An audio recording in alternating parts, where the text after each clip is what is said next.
ಮೃತ್ಯು ಆಗಿ 24 ಗಂಟೆ ಕಳೆದ ನಂತರ ಆತ್ಮ ಮನೆಗೆ ವಾಪಸ್ ಯಾಕೆ ಬರುತ್ತೆ? ಒಬ್ಬ ವ್ಯಕ್ತಿ ಸತ್ ನಂತರ ಯಮರಾಜನ ಯಮದೂತರು ಅವನ್ನ ಯಮಲೋಕಕ್ಕೆ ಕರ್ಕೊಂಡೋಗಿ ಅಲ್ಲಿ ಅವನ ಪಾಪ ಕರ್ಮಗಳನ್ನೆಲ್ಲ ತೋರಿಸಿ 24 ಗಂಟೆ ಒಳಗೆ ವಾಪಸ್ ಅವನ ಮನೆ ಕರ್ಕೊಂಡ್ಬಂದ್ಬಿಡ್ತಾರೆ. ಆತ್ಮ 13 ದಿನ ತನಕನೂ ಮನೇಲಿರೋ ಪ್ರತಿಯೊಬ್ಬ ಸದಸ್ಯರ ಮಧ್ಯದಲ್ಲೂ ತಿರುಗ್ತಾ ಇರತ್ತೆ. ಮತ್ತೆ ಅವ್ರನ್ನ ನೋಡಿ ಜೋರಾಗಿ ಕೂಕೊಂತಾ ಇರತ್ತೆ.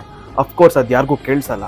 ಇದನ್ನೆಲ್ಲ ನೋಡಿ ಆತ್ಮ ಹೇಳ್ತಾ ಇರತ್ತೆ, ಮತ್ತೆ ಸತ್ತ ದೇಹದೊಳಗೆ ಪ್ರವೇಶ ಮಾಡೋಕೆ ಟ್ರೈ ಮಾಡ್ತಾ ಇರತ್ತೆ. ಯಮದೂತರ ಬಂಧನೆಯಿಂದ ಆ ಆತ್ಮ ತಿರ್ಗಾ ತನ್ನ ದೇಹಕ್ಕೆ ಪ್ರವೇಶ ಮಾಡೋಕ್ ಸಾಧ್ಯ ಆಗಲ್ಲ. ಸತ್ತವರ ದೇಹದ ಭಾಗಗಳು 10 ದಿನ ನಡೆಯುವಂತ ಆಚರಣೆ ಮೂಲಕ ರೂಪುಗೊಳ್ಳುತ್ತೆ. 11ನೇ ಮತ್ತೆ 12ನೇ ದಿನ ನಡೆಯುವಂತ ಪಿಂಡದಾನದಲ್ಲಿ ಅವರ ದೇಹದ ಚರ್ಮ ಮತ್ತೆ ಮಾಂಸಗಳು ರೂಪುಗೊಳ್ಳುತ್ತೆ. 13ನೇ ದಿನ ಯಮಲೋಕದ ಪ್ರಯಾಣಕ್ಕೆ ಫಲ ಸಿಗತ್ತೆ. ಈ ಪ್ರಯಾಣ 1 ವರ್ಷದವರೆಗೂ ಇರತ್ತೆ. ಈ 13 ದಿನಗಳ ಕಾಲ ನಡೆಯುವಂತ ಪಿಂಡದಾನ ಆ ಆತ್ಮಕ್ಕೆ 1 ವರ್ಷದ ಊಟ ಇದ್ದಂಗೆ.